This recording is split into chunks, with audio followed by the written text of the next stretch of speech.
yeah. Making a difference, one cup at a time. Tea time, yeah. This is tea time, yeah. Making a difference, one cup at a time. Tea time, yeah. So be sure to grab your tea, grab a seat, and tune in to Miss Liz. Tea time, making a difference, one cup at a time. Tea time, yeah. Tea time, time.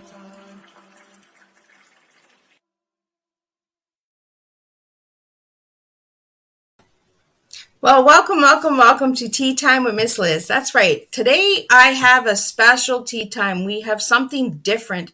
We have a personal story coming into the tea room with Miss Liz. So I'm just going to do a little intro difference with Donna Reason. She's an incredible lady that is in the UK and is opening up and sharing her story today with my audience and my viewers and listeners out there. So I want to do something different when I introduce her today. I want it to, for the audio listeners out there, there will be a video being played. So I'm sorry that you cannot see the video, but you will be able to hear the music. And I do not own any rights to the music that is played in this video.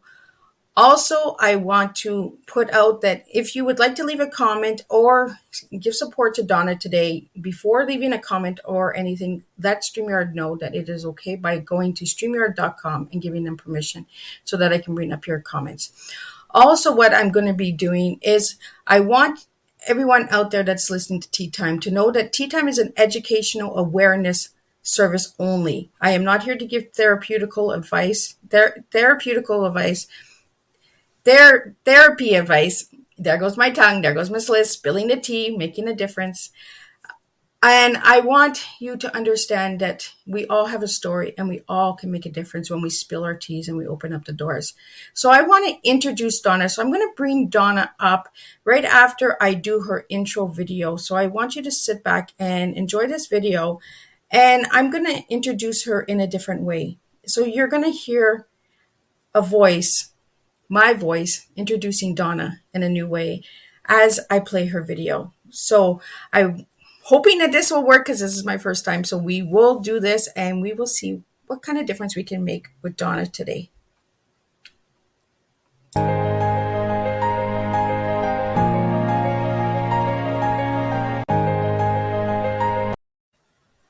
We're going to try this again.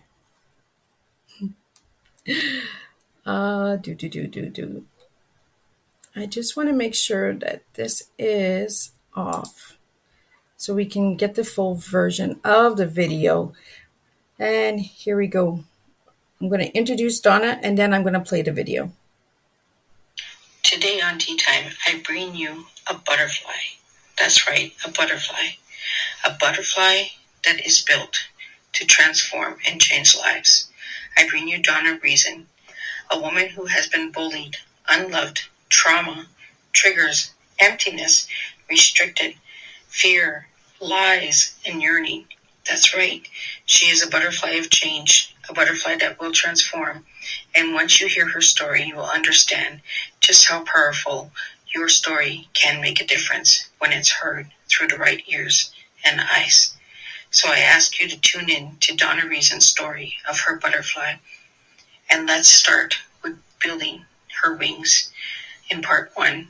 And in part 2, you will see the transformation that has been done through her growth and understanding that her story matters too.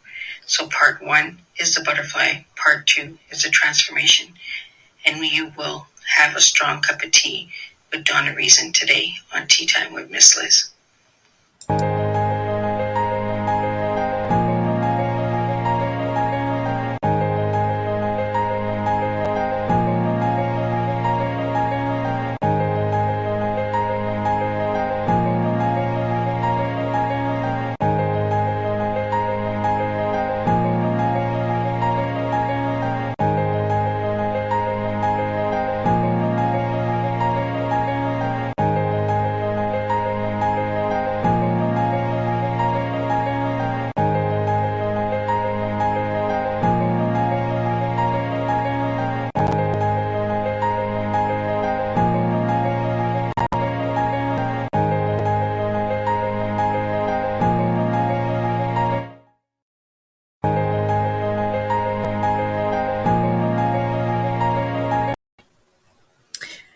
And there you have it. You have a little insight onto who Donna is and what she's overcome. So we will be talking about all of those things today.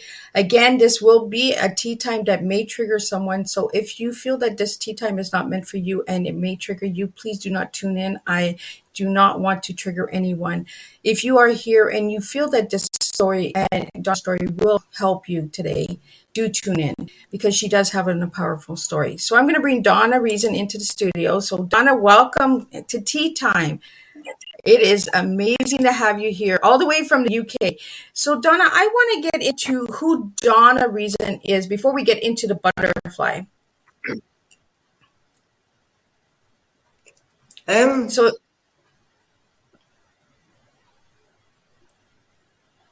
sorry. Can you hear me, Donna? Can you hear me, Donna? Yeah. Yeah. So share a little bit on who Donna is before we get into the butterfly transformation.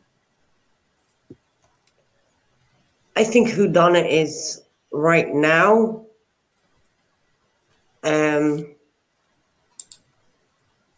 is a very strong, determined woman.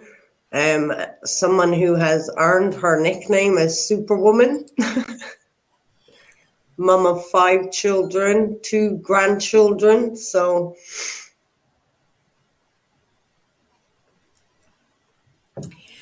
and the way that Donna came to me, she was sent to me through another little earth angel.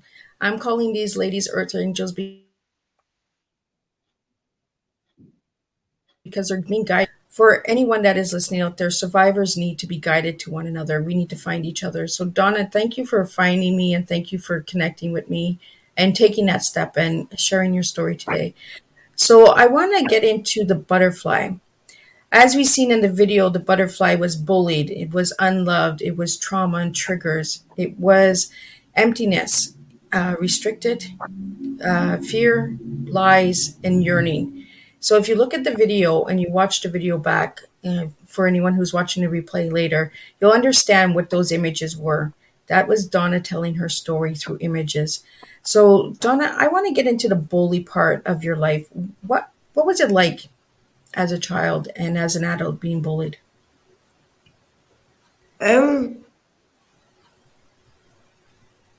Always thinking like, what's wrong with me? Like, why me? Like my foster siblings, I don't know if they resented me because I was like a daddy's girl or what, but I was told by one of my foster sisters the reason why I felt growing up like a Cinderella, where I was the black sheep of the family. I had to do all the chores and all that. I was told that when they fostered myself and my sister, they originally only wanted 1 child, but which was my sister.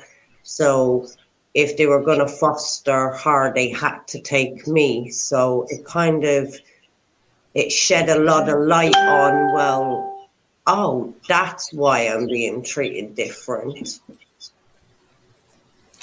So a little bit back into your story, a little bit for the listeners that are listening now. You mentioned the foster care system, right? So as a child, you were put into the foster care system, correct? Yes. So do you want to share a little bit on how that became and how that happened and what age you were when you went into foster care?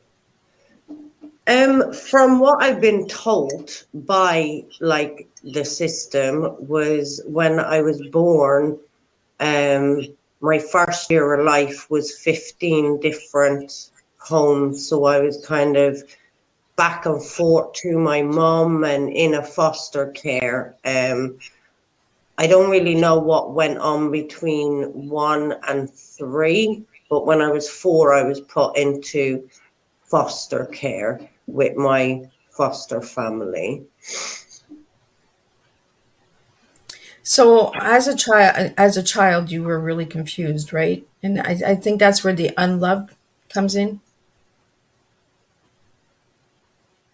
I think because all the chopping and changing and then being in I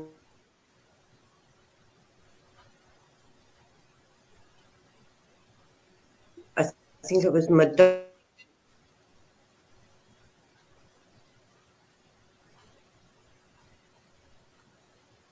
I think we're having some technical issues. In Dublin. Can you hear me, Donna?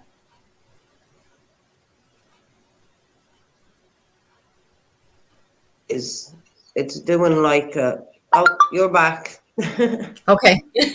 And this happens, and we are live, so it is glitchy. It will be in and out. This is what we do. We show our true colors, right? We show who we truly are. So Donna, continue. Where was I? I heard the word Dublin. That's all I heard. Oh, okay.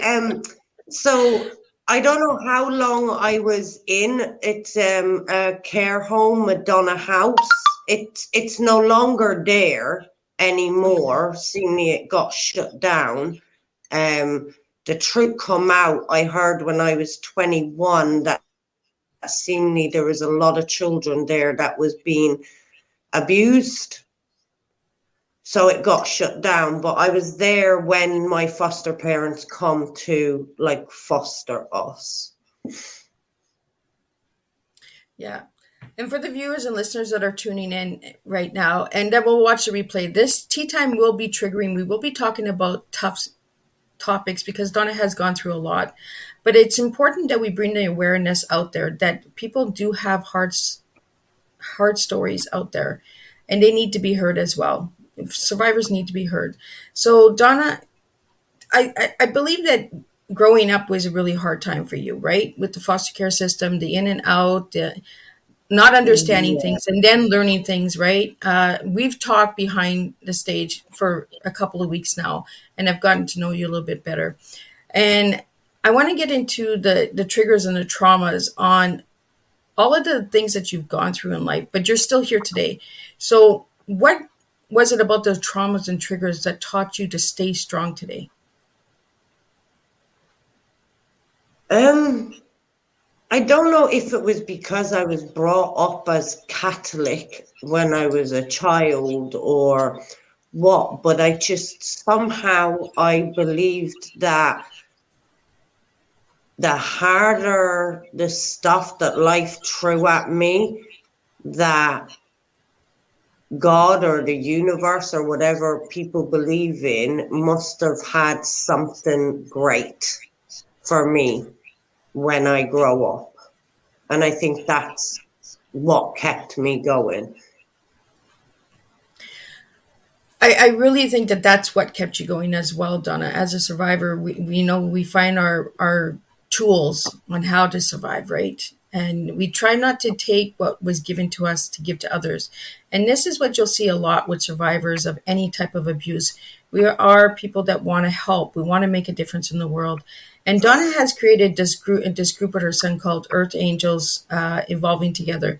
Now, Donna, do you want to share a little bit on that? Because I believe that when we share our stories and we share the reasons why you created this group was because of triggers and traumas and making a difference and getting people to share as well, right? So could you tell us a little bit about that group and what that group does for others out there and how people can connect with you for that group?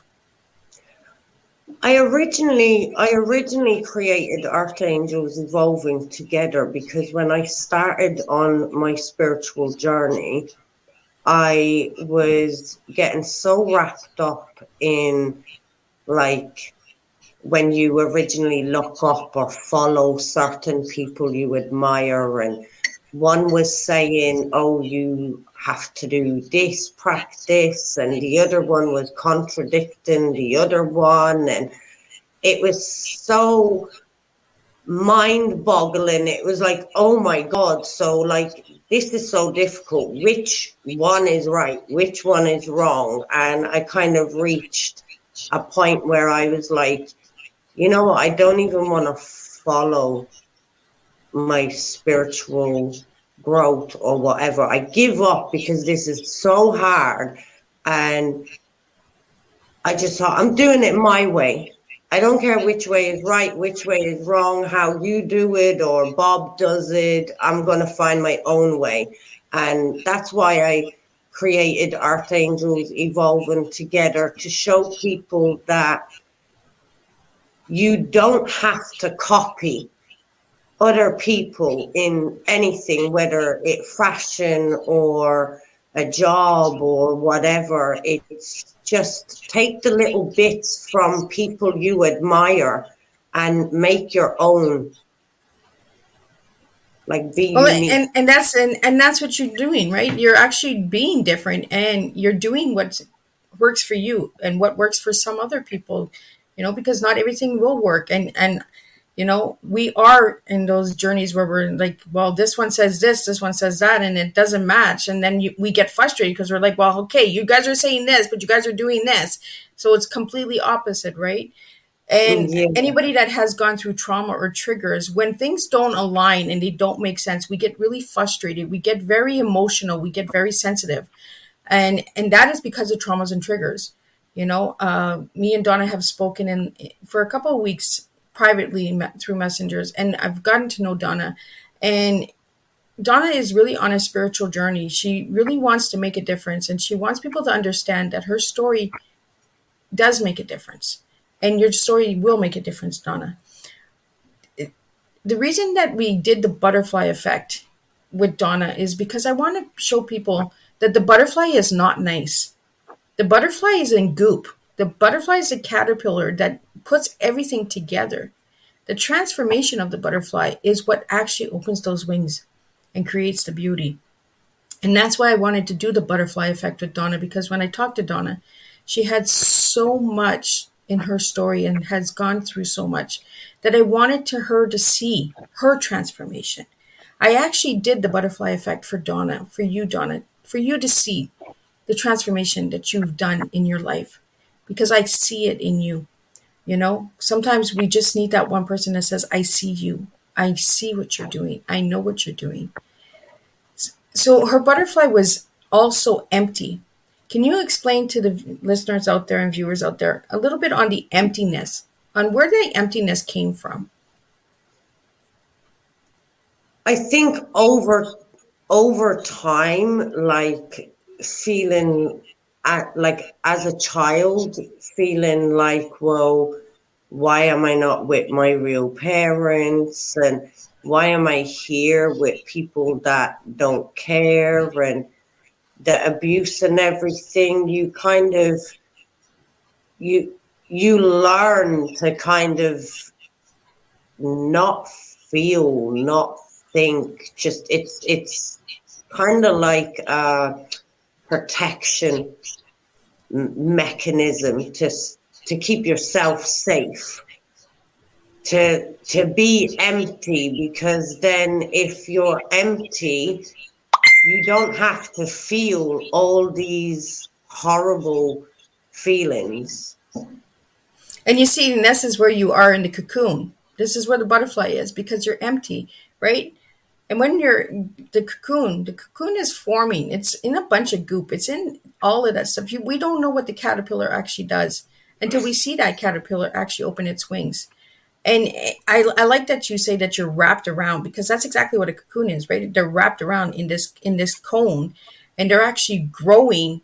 And the world is not seeing how much they're growing inside, because all they see is this cocoon. So they feel trapped, they feel closed in, but that cocoon is actually creating a butterfly. It is actually creating a uniqueness, a difference, because there's not one butterfly out there that is the same. There might be the same similar butterflies with the same name, but they all have their own unique detail. One will have a little speck on it. One will have, a little darker blue. There's always something different. And this is what Donna is. Donna is different. Donna is beautiful. And she has really created a platform for people to connect. The ones that always feel like the outsiders, the ones that feel like they don't belong. This is where Donna's group comes in. There's no judgment. It's, express yourself, be free. And the emptiness is good. It actually grows us. We need to stop being afraid of words. We need to stop being afraid of feelings, because it actually what creates us, what actually makes the difference. Now we take the emptiness and we go into the restriction zone. I call it the restriction zone. Now the restriction zone is when a butterfly is forming, they tell you not to touch the cocoon. And that's what I mean, Donna. Like your story really does resonate with a butterfly, the growth of a butterfly, because as a child, you were restricted, right? You were held Yeah. back and you were told and you were forced to stay in situations that you didn't want to stay in. Could you share a little bit with the listeners out there and the viewers, a little bit on the restrictions, on the things that you were restricted from and what held you back? I think a lot of it was conditioning and the self-beliefs, and I was never allowed to be on my own, so therefore I never had an opportunity to like sneak and tell someone what was going on. So I was restricted to who I was allowed to speak to and who would be with me. And in my marriage and stuff, I wasn't allowed to have friends. I wasn't allowed to go out. You know, it's kind of like when you're being abused, whether child or adult, they try and isolate you so the truth can't come out. And that's what it is, right? You couldn't get out. You weren't allowed to get out in some situations in your life. Yeah, like even when I told the social worker, like, I really feel like the foster system has failed an awful lot of people. Like when I was 14, 15, and I told the social worker what my foster dad had done, we sat down with the social worker, my foster dad and my foster mum, and he didn't deny it. And my foster mum was crying and said, "Why didn't you tell me?" I said, "Look, you always tell me you believe the devil before you believe me. So why would I open up and tell you that for you to not believe me?" And then I was told I had to stay there till I was 18, that they would get him help, but there was no help there for me. So from the age of like 14 to 18 till I could leave on my 18th birthday, despite what my foster dad had done, he was the only father I knew. I still loved him. And he was like, "No, I'm not giving you a kiss and cuddle goodnight because you might say I've done something." Or I had his wife and his biological kids saying, "Look what you've done to our family. You've destroyed it." So I had to deal with that after I come out in the open with the social worker at 14, 15, right up to 18 till I could get out of there. I like that you shared that, Donna, because for the listeners out there that are listening, survivors that are listening out there, this show may trigger you, but these are stories that need to be heard. Donna went to her worker and said that she was being abused, and they still did not get her help. They got the abuser help. This is where the system is broken. You know, they say children should feel not afraid of running and asking for help, but when you ask for help and the services are saying, "Okay, we're going to get the abuser help, but we're not going to help you, and we're going to make you stay there even knowing that you're being abused," is really, really sad. It is a sad situation. It is sad service, and it needs to be fixed. We need to start fixing these broken links. You know, we really need to start protecting the children. The services are supposed to be there to protect the children, not protect the adults. They're called children's services for a reason. Let's protect these children. You know, Donna's a grown woman, and she's an incredible, strong woman for sharing her story with everyone out here today. Donna, I can't even imagine the fear you had for those 4 years, not knowing, right? And that's where the butterfly starts to fly now. We're getting into the flying part. So, and your flying part was fear. Could you share a little bit on the fear of your childhood and even adulthood? Because you said that you were stuck in a marriage where you weren't allowed to do things, right? So you had fear for quite a long time in your life. Yeah, I think I'd say it would have started from like early childhood, because obviously there was no consistency or stability. It was chopping and changing. Like I said earlier, like the first year of my life, I was 15 different homes. So that in itself was kind of like molded me growing up. And then the not having the security or the safety in my foster home with the abuse, and then leaving and having abusive relationships after that. It's like the fear is like, have I got a label on my head? Like, why me? Why is everybody treating me like this? I've always had the fear that everybody just wanted to use me. Like, if they complimented me or was nice to me, that was there an alternative motive, like what's in it for them? Because that's how I was as a child. They were only nice to me so they could get what they wanted, so they could abuse me. Um, and I was scared that nobody would see through the masks I had to wear and pretend to be happy around the social worker and pretend to be happy at church growing up, or pretend that we were a normal family.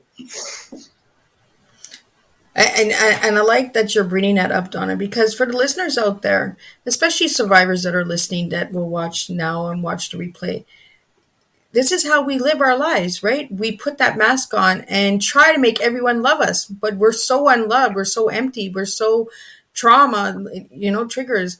Like your butterfly has really grown in your cocoon. It's really has transformed. And in part two, I'm going to be getting more into the transformation of Donna's story, the beauty of her story and what she does and the incredible kid she has. And she's a grandma. Like, this woman never gave up. She continued on, but that will be in part two. Today, we're talking about part one. We're talking about the butterfly, the creation of Donna. And you can hear these words: bullied, unloved, trauma, trigger, emptiness, restricted, fear. These are words that as a child is terrifying to hear, And these are words that Donna gave me because I asked her to share what her butterfly was. So these are her words. This is what she went through. This is her story. Now I want to get into the lies.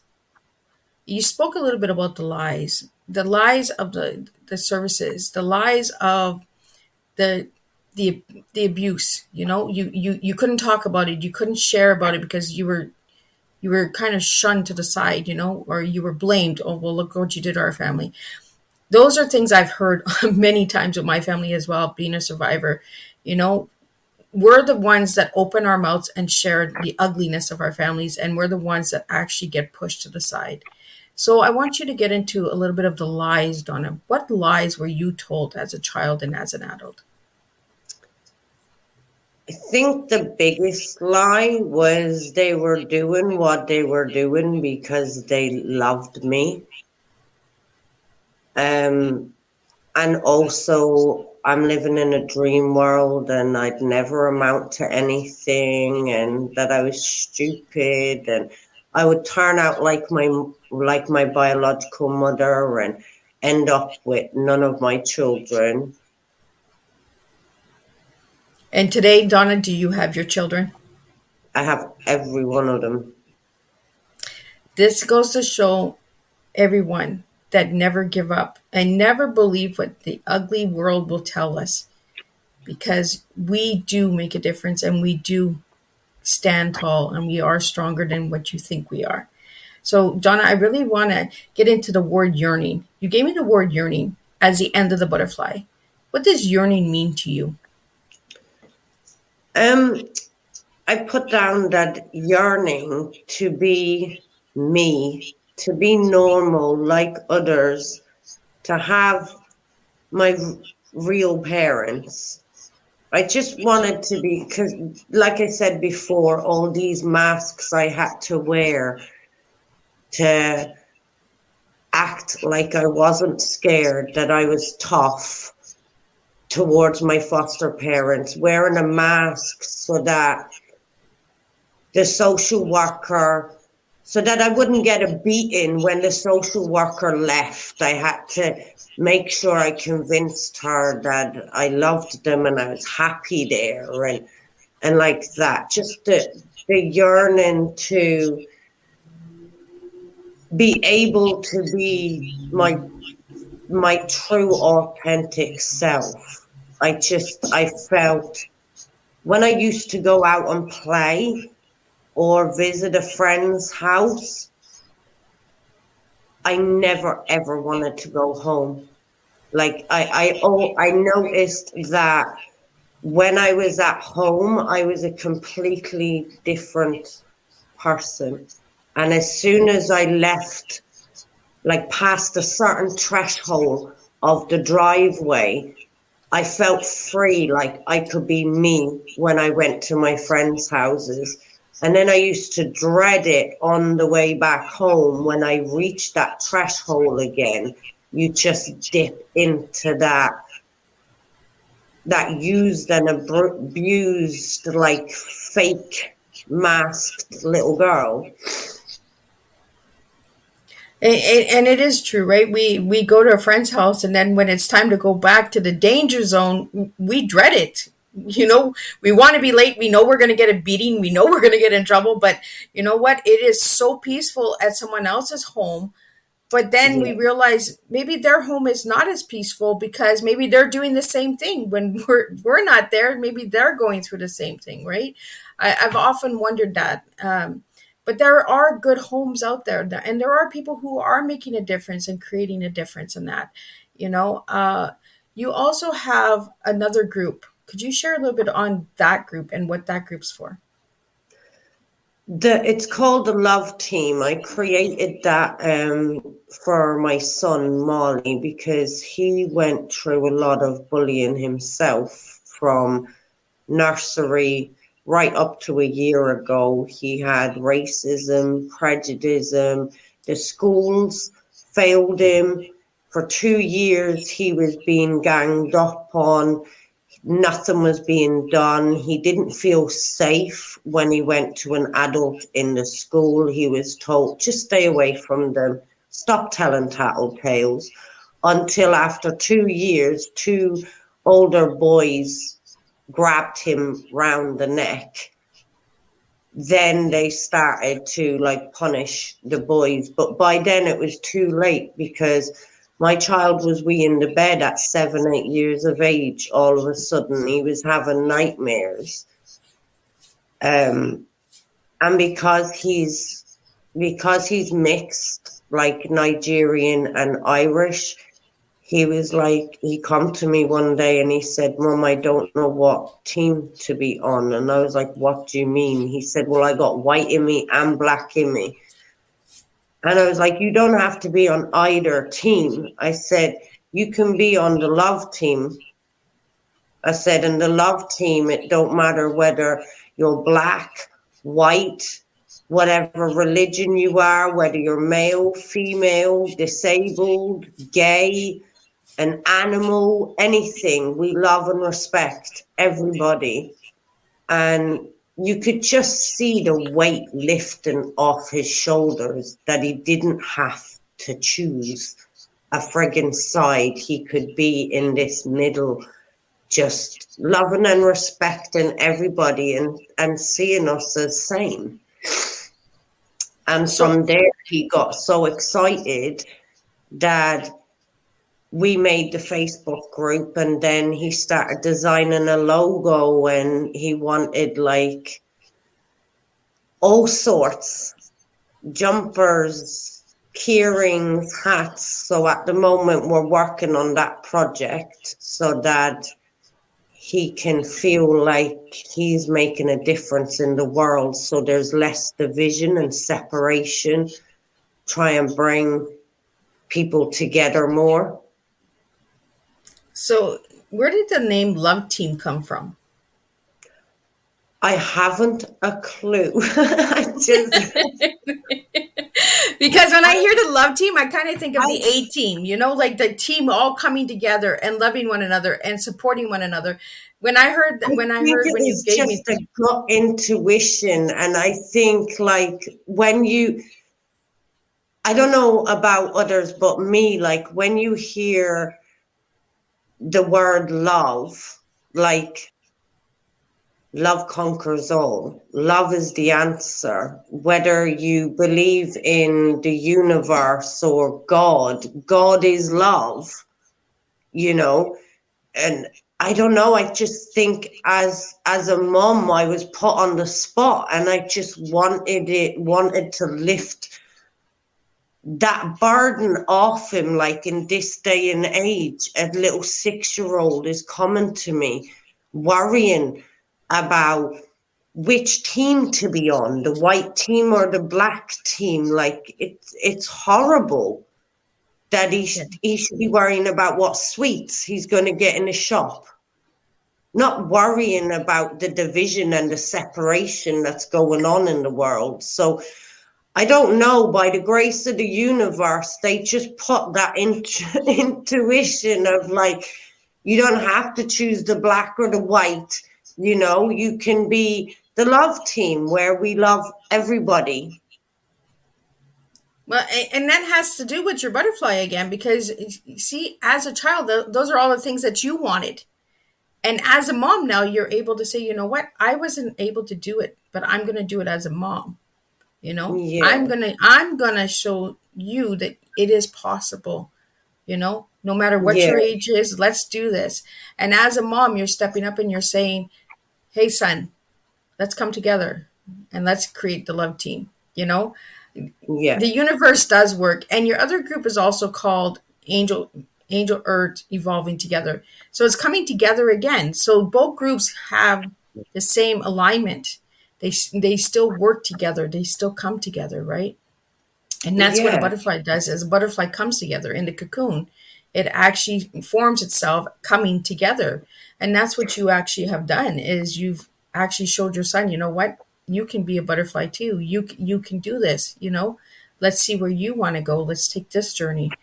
And for all yeah. of the listeners out there, if you want to know more on survivor stories and stuff like that, and you're a survivor yourself, you can reach out to me, Miss Liz, and we can share your tea time and we can share your tea.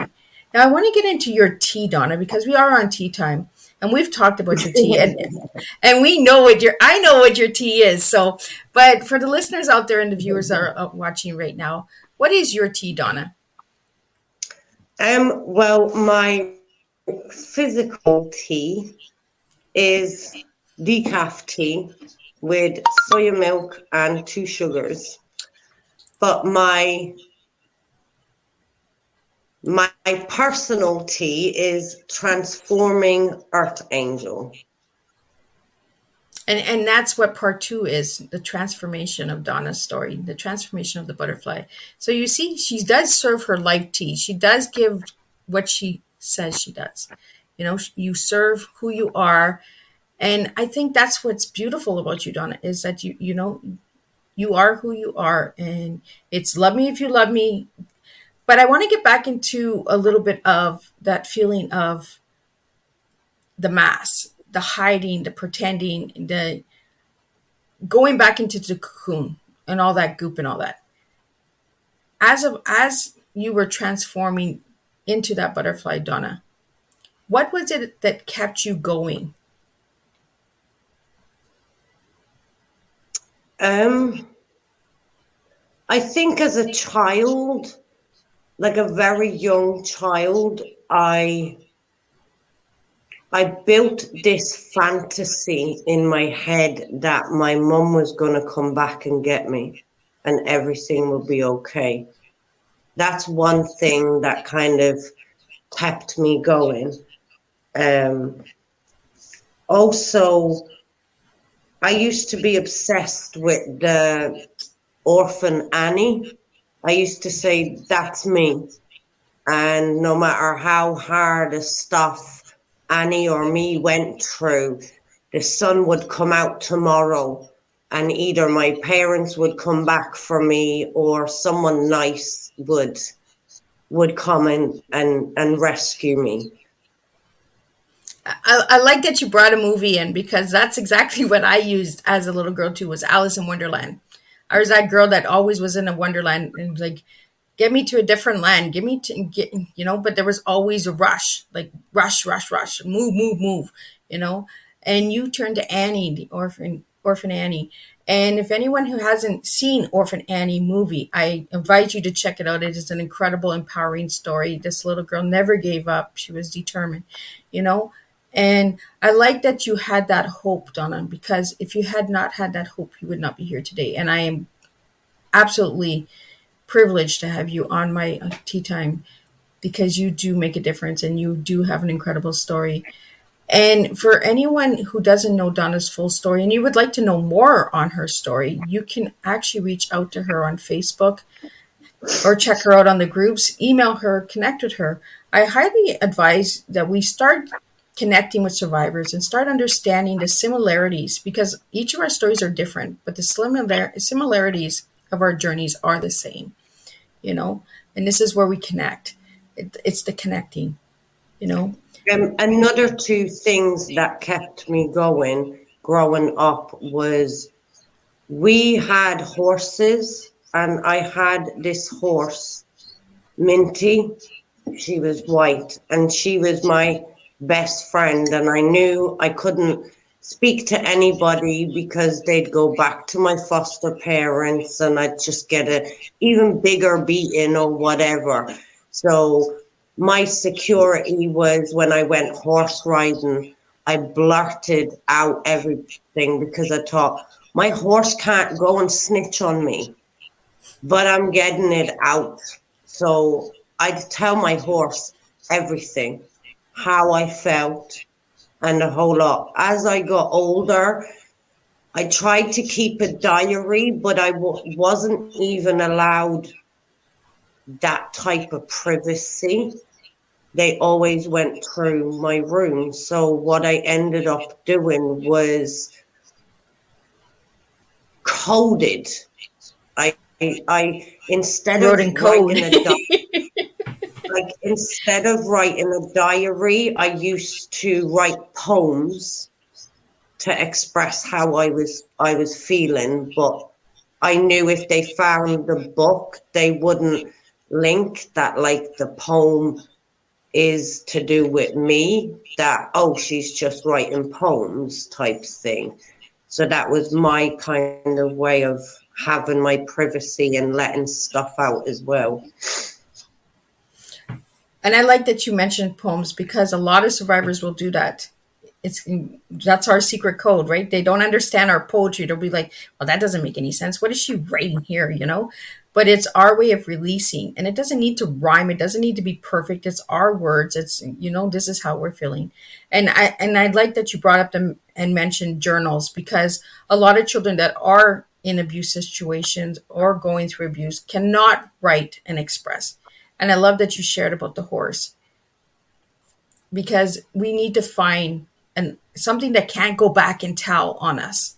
So we can't get that beating again. We can't get those words, that emotional abuse again, that mental abuse, Oh, you went and told this person. Oh, you did this and you did that. As survivors, we find our tools to stay safe, to survive. And I'm glad that you had that horse, and I loved it. I love that story. I didn't know that story about Minty, and that's really. And there's that white angel. You said she was white, so you were guided. Now, did you ever get the chance of meeting your real mom, or knowing who your real mom was? Yes, growing up, we were allowed write letters. I think it started when we were about 11, 12. We were allowed to start to write to our foster family, our biological family. But I couldn't even write in the letter to my mum, look, they're abusing me. Can you come and get me? Like, why did you leave me or anything? Because when we wrote the letter, our foster parents would scan over it, and if they didn't want something in it, it would be edited. And then after that, the social worker would then look at it.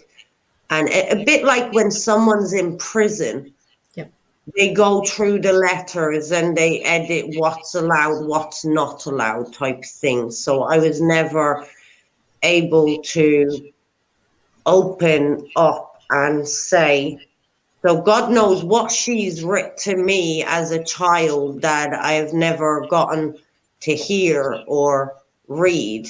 But when I was 18, then I was allowed her phone number and her address. So we communicated on the phone, and because she was severely dyslexic and epileptic, I was married at the time, and I said, why don't you come over to Ireland and you can live with me and my husband, like, we'll care for you.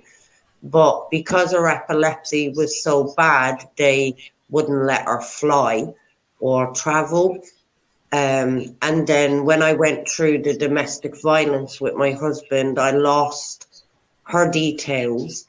And then after so many years, when I was in my early 20s, I got a phone call from my uncle saying she was in hospital. And because I was the only one out of 7 that connected with her on a regular basis, she wanted to see me before it happened. So I withdrew all my savings and I scrapped my council house, and we went there and we stayed with my auntie and uncle and looked for a house there. But by the time we got there, she was in a coma.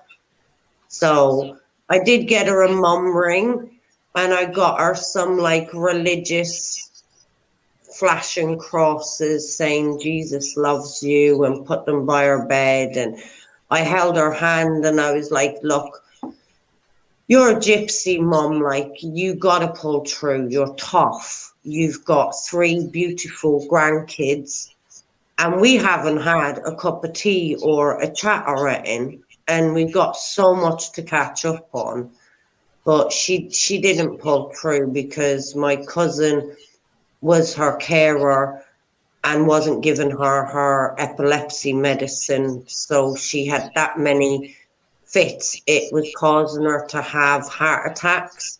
Oh. So they had to overdose her on the epilepsy medication to put her in a coma so she wouldn't keep having the heart attacks. But then she didn't pull through. I'm so sorry, Donna, that you had to go through that, you know. And for the listeners out there, what Donna talked about, like the letters being monitored and stuff like that, that is a true thing. When kids are put into foster care systems, I am a child of a foster care system, and my children were also. They do monitor that because they don't want the child to say something or express something. There's a lot of things that need to be fixed. The systems are broken. There are some good foster care homes out there.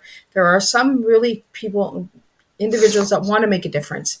But there are a lot of homes that are causing abuse themselves.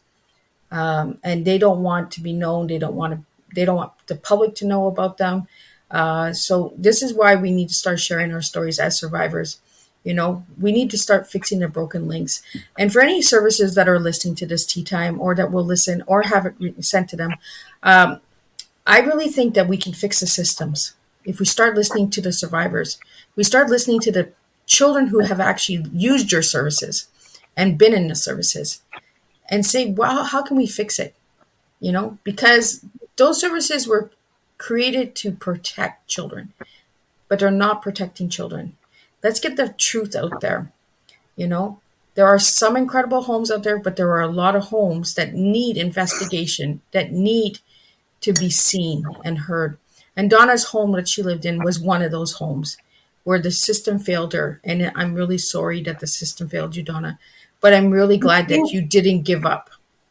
I think it's like, you know how they say it's the people you least suspect. So like they were classed as, they had the mom and the dad in the house. They were hardworking. They were religious. They were Catholic. They went to church every Sunday. So, oh God, no, they wouldn't do something like that, you know. And I think because a lot of survivors are coming out with how the systems have failed them, the systems are trying to overcompensate for their mess ups, but they're nitpicking in the wrong areas. Yeah. Like, because I was in the system and I was in a care home, I have always, up to a few years ago, had social services coming to my door. Oh, a neighbor like made a malicious like allegation, whatever. They've always been proved wrong and nothing has come of it. But I've been told by social worker before that, well, your mum struggled and your mum had her children taken off her. So, normally it's a dominoes effect. And I've sat there and I've argued that actually, no, not all the time. Some people are stronger and some people don't fall into the dominoes effect of their parents struggled, so they're going to struggle, or their parent was an alcoholic or a drug addict, so the child's going to follow. No. Yep. Sometimes we go the complete opposite, but it's just it's messed up how they think. Right? Because we're target, we're flagged, Your parents use the system, you're going to be in the system, your children's children are going to be in the system. You guys are already putting a stigma on us and saying, you know what, just because your parents had the system doesn't mean that my child is going to have the system, And Donna's here to say it, and I'm here to say it, stop putting the stigma on people. Start understanding that there's time to change and break the cycles and patterns. We don't want to be in the system. We didn't want our parents to be in the system. We wanted a healthy home like everyone else does, but not everyone is given that healthy home, But don't automatically assume that the next generation is going to be in the system, Yeah. Give us a chance and let us prove that we're not the same as what was in the past. Yeah. And I really like that you're bringing these to the table today, because we're sharing a really strong tea on how we can fix the systems. We're not here bashing, we're not here abusing. We're saying the systems are broken, fix them. And how can you fix them? Work with people who've actually used them, not people who go to school and get the education and book smart. Actually get people who have gone through the life experience and make a difference. This is how survivors heal. This is how the community heals. This is how families heal. Start working with the people who have actually gone through it and lived it. Donna, I really want to thank you for sharing your butterfly with me today. And in a couple weeks, we're going to share her transformation. And we're going to get into the positive of why we choose to do the transformation that we do. Why did Donna choose to transform into the beautiful woman that she is today? Because it was a choice she made. She wasn't given, she chose. And there's a big difference. We're going to start using words and we're going to start understanding words. Now, the words that Donna used for her butterfly was bullied, unloved, trauma, trigger, emptiness, restriction, fear, lies, and yearning. If any of those words resonate with you as a child or as an adult, please reach out, seek help, and seek a survivor. We're not saying that we're better than the services. We're saying we understand, we get it. So check out Donna's two groups, Team Love and also earth angels evolving together. And I really like that one because it evolves, it grows when we all connect as one. So Donna, any final words that you'd like to share before we wrap up your tea time today? And I'll get into the guests that are coming up in May. Yes. I just want anyone that's listening. There was a video I saw years ago, but the example, the speaker on stage made to a lady in the audience is what I want to give to the audience here. He handed her like a $50 bill, and he said, "How much is this valued at?" And she said $50. Then he snatched it from her, crumpled it up and stomped on it and, flung it across the stage and said, "Now pick it up. Now how much is it valued at?" It's still valued at the same price just because it's been beaten and stomped on and everything. It does not lose its value. So it's the same as us survivors. Our value does not decrease just because of our trials in life. I like that you said that, Donna, because our value doesn't decrease. Yes, we've been through a lot, but that doesn't mean that our value decreases. You can stomp on us, you can tear us down, you can throw us to the side, like you said in the video, but we're still valued as a person. We're still valued at that. I want to share next month. I'm going to also have another lady sharing her personal story, a personal healing story as well.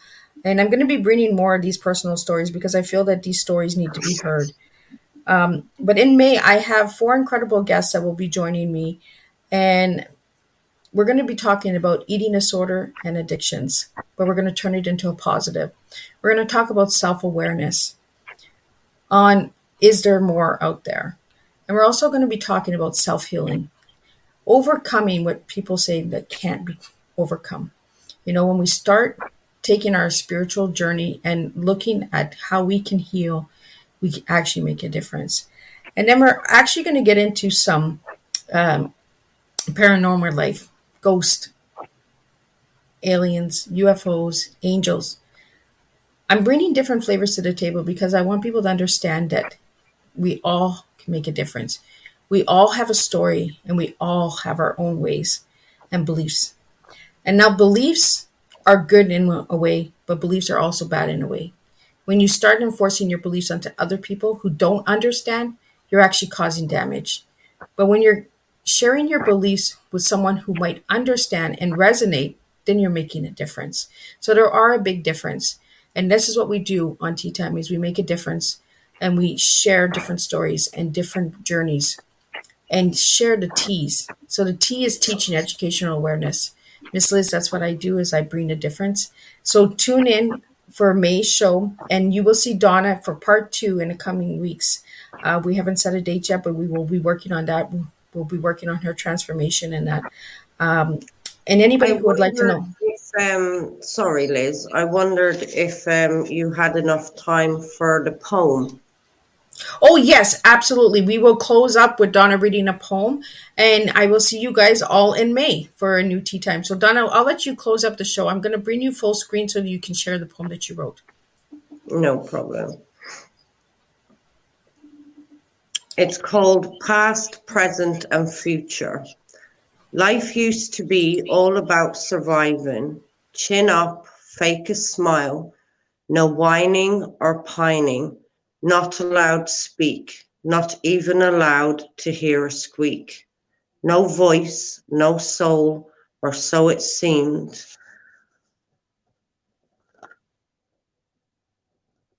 Or so it seemed, locked away young and cold. my soul reaching just to be free, but instead I drown in the four walls. Nothing but lies and wrongdoings, my soul always shouting, get me out of here. Thoughts running through my head, let's burn the house and we'll all be dead. Always stomach sick, unpredictable, what's gonna come next. Scared to dress for fear he's looking. Laying in bed, scared to sleep, for he is always lurking. You want something sweet to eat? Then kisses and cuddles and take a seat. Was any excuse to touch and feel, but one thing was for sure, I mustn't squeal. Now I'm older and far away, safe at last, at least that's what they say. Little they know it's here to stay, but to allow it to conquer me is a big no way. I'm a survivor, not a victim, so watch out world and hear my drum, as I ain't dumb. It wasn't my fault, I was but a mere child. Present realization, all they did was lied. Future will be bright and strong, as I will never let nothing like this keep me down for so long.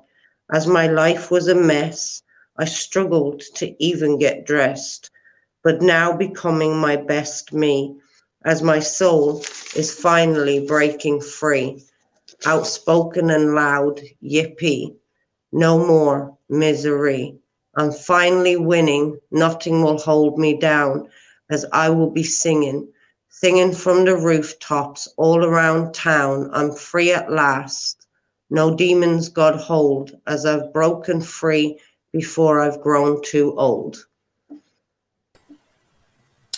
Thank you so much for sharing that, Donna. And thank you to all the viewers and listeners out there. And if you'd like to connect with Donna or myself, please do so. And if you'd like to share this, please let people know that it may trigger and trauma may cause. So if you feel that this might cause you any trauma or triggers, please do not share it with that person. I'm not here to upset anyone. I'm only here to bring awareness and to bring stories to the table. So thank you again, Donna, for joining me today on Teatime. And Thank you for having me. And thank you, Maria, for tuning in, and all the other viewers that have tuned in. I really do appreciate each and every one of you. And I will see you May 5th for a new Teatime with Miss Liz. So again, thank you, Donna. Take care. Thank you.